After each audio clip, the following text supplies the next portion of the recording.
Perkenalkanlah kami dari Mansaga. Kami di sini datang untuk berlomba. Menang atau kalah itu sudah biasa. Yang penting kita semua bisa ketawa. Wajahmu memang imut, Bodimu kayak beruang. Argumenmu membuatku salut. Jangan harap kalian menang. Assalamualaikum warahmatullahi wabarakatuh. Salam sejahtera bagi kita semua. Salam Om Swastiastu, Namo Buddhaya, salam kebajikan. Baik, di sini kita akan bawa debat dengan mosi pemulangan ex-ISIS. Sebelum kita memperdebatkan mosi pada siang hari ini, izinkanlah kami dari tim kontra untuk memperkenalkan diri. Saya Dian Fala sebagai pembicara pertama. Saya Adista Devi sebagai pembicara kedua. Saya Gugeh Yuga Pratama sebagai pembicara ketiga. Baik, ISIS atau kepanjangan dari Islamic State of Iraq and Syria adalah organisasi gerilyawan Islam Irak dan Suriah. Organisasi ini terbentuk akibat inovasi Amerika Serikat terhadap Irak pada tahun 2003. Berdasarkan data, terdapat 606 warga negara Indonesia mantan ex-ISIS yang tersebar di Suriah, Turki, dan Afghanistan ingin kembali ke Indonesia. Namun, hal tersebut menuai pro dan kontra dari berbagai pihak. Menteri Koordinator di bidang politik, hukum, dan keamanan Mahfud MD mengatakan pemerintah telah membentuk tim untuk mengkaji wacana pemulangan ex-ISIS. Keputusan dipulangkan atau tidak, keduanya memiliki konsekuensi dan resiko yang harus diperhitungkan. Lalu, beragam pandangan muncul terkait wacana pemulangan ex-ISIS. Di satu sisi, negara memiliki kewajiban melindungi warga negaranya. Di sisi lain, ada ancaman keamanan yang tidak main-main. Analisis Politik Presiden University (ASIKAM) mengatakan bahwa persoalan ini bukan persoalan yang baru. Beberapa tahun lalu, masalah kombatan atau terorisme Indonesia yang tergabung dalam ISIS sudah ratusan jumlahnya, dan ada upaya pemulangan seperti ini juga. Namun, masalahnya waktu itu kekuatan ISIS sangat-sangat kuat, dan sekarang ini muncul perkembangan baru yang menciptakan persoalan publik. Seolah-olah mereka minta dipulangkan dan hanya wanita dan anak-anak saja. Lalu mereka siapa? Apakah atau kombatan itu? Kalau kita sudah lihat dari sisi kombatan, kita tidak yakin bahwa mereka minta dipulangkan. Karena harus jelas juga ketika terjadi rekrutmen kepada mereka, itu bukan karena mereka tidak tahu, tapi karena ada brainwashing ideologis kepada mereka. Kita melihat para teroris yang melakukan amaliyah ini justru para perempuan, dan bahkan mereka tiga-tiganya melibatkan anak-anak mereka. Dan kita melihatnya tidak hanya di satu sisi saja, namun pada prinsipnya ini harus ditolak. Mereka yang otomatis menyetujui, seperti Partai Gerindra misalnya, itu merupakan satu kesimpulan yang sangat salah, ceroboh, dan bahkan berbahaya bagi keamanan nasional. Karena mereka berpikir seolah masalahnya itu sama, padahal persoalannya itu tidak sangat sama. Kita harus menaruh juga negara-negara lain yang juga tengah menghadapi persoalan yang seperti ini. Coba kita bayangkan saja, dalam 660 warga negara Indonesia ex-ISIS kembali ke Indonesia, misal laki-lakinya saja 400 orang kembali ke Indonesia dengan kemampuan yang seperti mereka punya. Mereka itu sudah true believer. Satu orang saja bisa menciptakan kerusakan yang luar biasa di negeri kita, di Indonesia. Coba kita kembali ke fenomena yang pernah terjadi di negara kita, di Indonesia. Banyak sekali catatan bom bunuh diri yang pernah terjadi di Indonesia. Misalnya ada bom Bali, bom Sarinah, bom 3 gereja di Surabaya, bom di Mapolresta Solo, serta masih banyak lagi catatan lainnya. Pelaku-pelaku yang terlibat dalam kasus-kasus tersebut terdeteksi juga mempunyai keterkaitan dengan anggota ISIS. Akibatnya, masyarakat dan pemerintah belum siap. Masyarakat masih trauma dengan kejadian-kejadian bom yang terjadi di Indonesia sebelumnya. Dan banyak sekali alasan-alasan yang menjadi pertimbangan mengapa warga negara Indonesia ex-ISIS tidak dipulangkan ke Indonesia.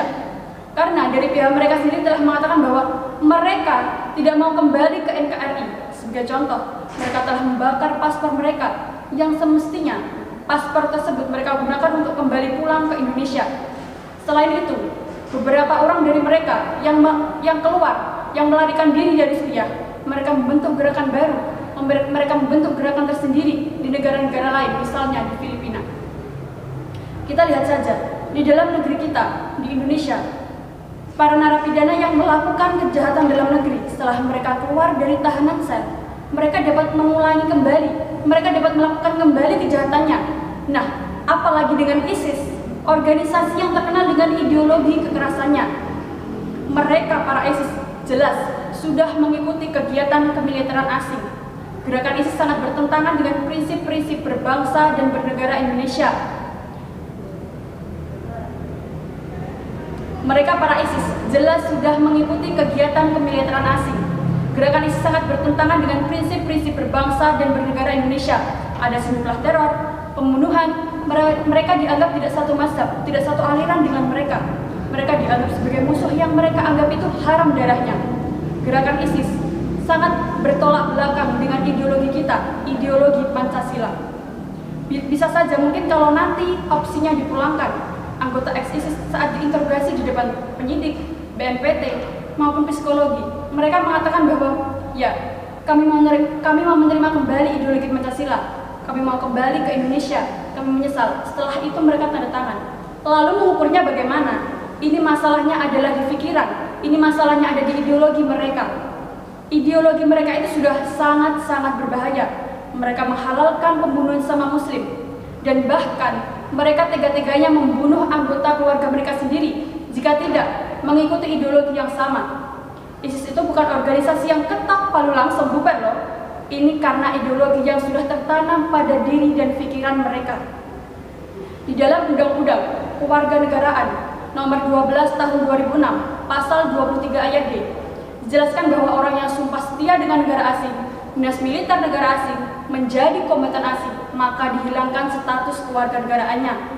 Mereka sudah bukan bagian dari kita. Mereka adalah sudah menjadi warga negara asing. Terlepas asal-usul mereka adalah warga negara Indonesia, karena mereka telah melanggar Undang-Undang Kewarganegaraan Indonesia, maka status mereka adalah bukan WNI lagi. Secara hukum, mereka sudah bukan bagian dari kita. Tidak ada yang menyetujui ISIS sebagai sebuah negara. Mereka adalah pemberontak resmi dalam sebuah negara. Mereka merupakan bagian dari jaringan radikal. Whatever, mau mereka warga negara Indonesia atau bukan, yang pasti kita kembali ke fenomena yang pernah terjadi di negara kita, di Indonesia. Mereka kembali, mereka beraksi, mereka melantahkan negara Indonesia yang sudah aman. Dan banyak juga perspektif yang harus kita tinjau. Perspektif politik, konstitusi, sosiologi, dan juga kemanusiaan. Sebagaimana dengan massa yang berasal dari relawan barisan Bhinneka Tunggal Jaya yang menggelar aksi menolak pemulangan 660 warga negara Indonesia mantan kombatan ISIS. Dalam aksi depan Istana Jakarta Pusat, mereka membuat tanda tangan dan stempel darah sebagai bentuk proses keras. Massa menilai bahwa pemulangan ex-ISIS tersebut dapat menimbulkan ancaman baru, mulai dari aksi teror hingga disintegrasi bangsa. Keberadaan ratusan warga negara Indonesia yang dulu bergabung dengan ISIS kini sedang memuji pemerintah. Pasalnya, muncul berbagai macam opsi bahwa pemerintah akan memulangkan mereka ke tanah air.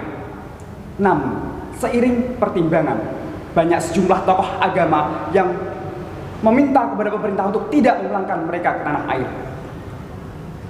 Menurut Ketua PBNU Said Akil Sirot berpendapat bahwasanya pemerintah seharusnya berkaca pada negara yang juga menolak pemulangan ex-ISIS ke negaranya. Mereka ditolak karena mereka telah membakar paspornya, juga telah meninggalkan negaranya dengan kemauan sendiri. Juga mereka sudah mengatakan syarat tauhid kepada pihak Nahdlatul Ulama, Ansor dan juga pendukung tauhid. Karena yang namanya mereka sudah meninggalkan kewarganegaraannya, mengapa perlu diperhatikan? Penolakan serupa juga disampaikan oleh cendekiawan Muslim Al-Zumardi Azra. Ia berpendapat, ini juga menjadi masalah. Pemerintah bisa saja memberikan paspor kepada mereka yang sudah stateless atau sudah kehilangan kewarganegaraan Indonesia. Ini juga berkaitan dengan Undang-Undang Dasar Kewarganegaraan, di mana jika seseorang itu ikut berperang dengan negara lain atau ikut bergabung dengan kelompok militer lain, maka status kewarganegaraannya akan hilang secara tiba-tiba.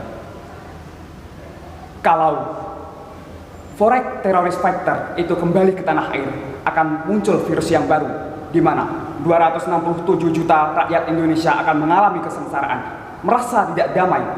Pemerintah juga harus memperhatikan, waspadai jika ada anak-anak yang sudah mengikuti latihan militer ISIS, di mana anak tersebut sudah disumpah janji setia dengan ISIS, mereka dipulangkan, maka akan sangat berbahaya bagi bangsa kita.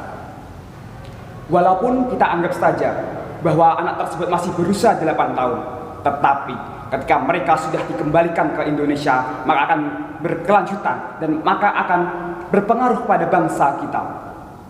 Jangan sampai mereka bergaul dengan anak-anak seusia mereka.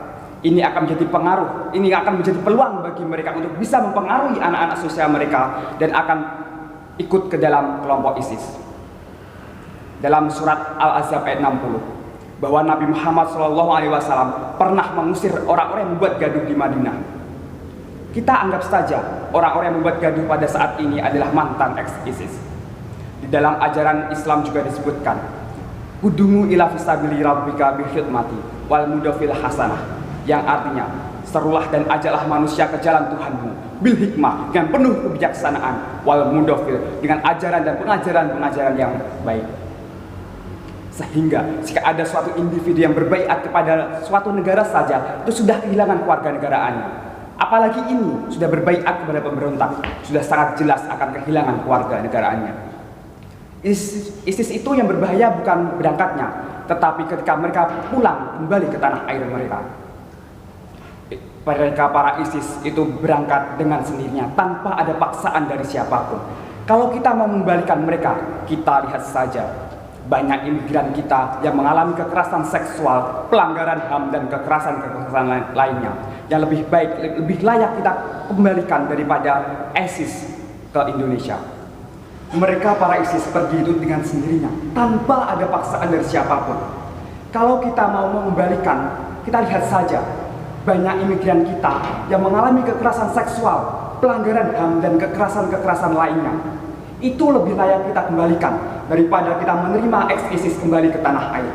Karena ini akan menjadi penyakit baru bagi bangsa kita.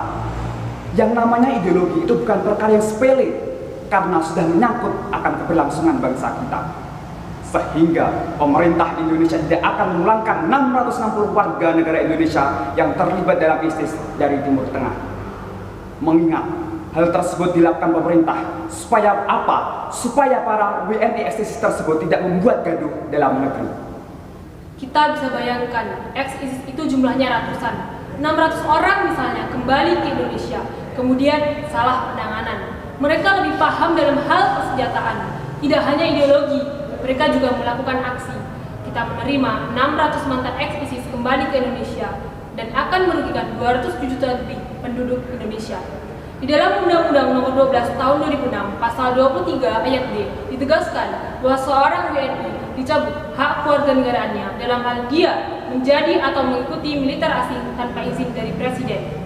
Serta, jika suatu warga negara berbaiat ke suatu negara, maka dinyatakan telah gugur kewajiban kenegaraannya. Lalu, sudah cukup lama berhasil dikembangkan, terlalu serius untuk diabaikan. Para mantan kombatan ISIS benar-benar meninggalkan bom waktu. Banyak negara menanggapinya dengan ambigu problem. Hak-hak warga negara, isu politik, pemerintahan, dan ancaman keamanan saling tumpang tindih memperdebatkan perdebatan. Cukuplah dengan menolak kepulangannya agar kita dapat menangkal pengaruhnya. Berdasarkan data, terdapat 660 warga negara Indonesia mantan ex-ISIS yang masih tersebar di Suriah dan Turki. Sebagian dari mereka sudah tidak memiliki identitas lagi. Namun pada akhirnya, pemerintah Indonesia membuat keputusan dengan tegas untuk tidak melakukan pemulangan terhadap WNI ex-ISIS.